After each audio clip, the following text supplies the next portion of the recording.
सन्मानमुख मोर्चा निघतोय आणि त्याच्यासाठी अनेक जण दिग्गज आहेत ते सहभागी झालेले आहेत। माझ्याबरोबर आता संभाजी भगत आहेत, ते सुद्धा सहभागी झालेले आहेत या मोर्चामध्ये।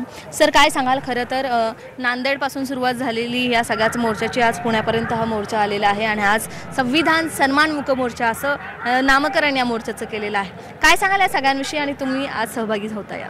आपल्या देशाची एकूण परिस्थिती पाहता भारतीय संविधानाच्या विपरीत अनेक घटना या देशामध्ये घडत आहेत। बाबासाहेबांनी जे संविधानिक भारताचं स्वप्न बघितलं होतं त्याला कुठेतरी तडा देण्याचं काम काही शक्ती, धर्मांध आणि जात्यांध शक्ती ज्या आहेत त्या करतायत आणि अत्यंत संविधानाची एका बाजूला संविधानाचा जय जयकार करत संविधानाचा खून करण्याचं कारस्थान या देशात चालू आहे आणि भयावह आहे।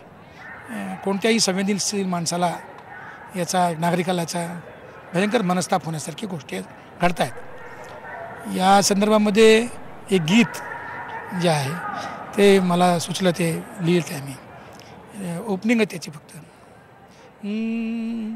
अन घेरल ग आडराणी अन हमलावार चहुकुनी, घेरल ग आडराणी हमलावार चहुकुनी, सोडवा सोडवा संविधान, सोडवा भीमाचं विधान, सोडवा सोडवा संविधान, सोडवा भीमाचं विधान, सोडवा सोडवा संविधान, सोडवा भीमाचं विधान। क्या बात आहे! म्हणजे संविधानाला अनुसरून हे गाणे म्हणजे कधी येतं, म्हणजे अजून ते आलेलं? सुरुवात आता आम्ही निरनिराळ्या कार्यक्रमांमध्ये आता सुरू झालेलं आहे, त्याचे फक्त तुम्हाला मी ध्रुवपद म्हणून दाखवलं। याच्यामध्ये पूर्णपणे भारतीय संविधानाचं जे सार्वभौमत्व, त्याचे संपूर्ण निधर्मीवाद, यवाद, ह्या सगळ्या गोष्टींना तिलांजली फासण्याचं काम काही शक्ती ज्या आहेत त्या अत्यंत म्हणजे संविधानाच्या पाया पडून, संसदेच्या पाया पडून हे कारस्थान सुरू आहे। आणि हे न समजणे एवढे बाबासाहेबांचे अनुयायी आणि या देशामधले जे पीडित, शोषित, अल्पसंख्याक जे लोक आहेत तेवढे भोट नाही आहेत। तर या शक्तीने सुद्धा आता समजून घ्यावं की 50 वर्षापूर्वीचा काळ वेगळा होता आणि आता तुम्ही कितीतरी या प्रकारच्या अशा कृत्य केल्या तरी भारताच्या संविधानासाठी आणि त्या सन्मानासाठी ही बाबासाहेबांची अनेक जातीतली सगळी जी लेकरं आहेत ती धावून आल्याशिवाय राहणार नाहीत। सर, या मोर्चाचं अजून एक वैशिष्ट्य म्हणतात याच्यामध्ये आदिवासी, भटक्या विमुक्त, त्याचबरोबर ओबीसी आणि मुस्लिम यांचा सुद्धा सहभाग आहे।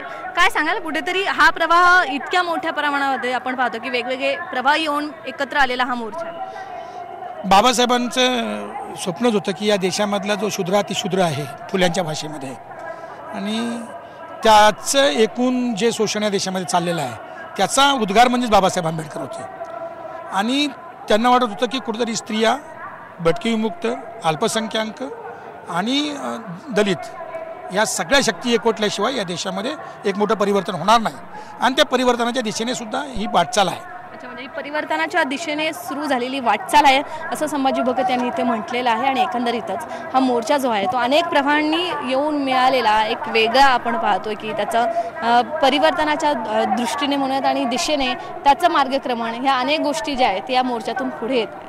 व्हिडिओ जर्नलिस्ट गणेश कदम सह हालिमा कुरेशी, IBN लोकमत, पुणे।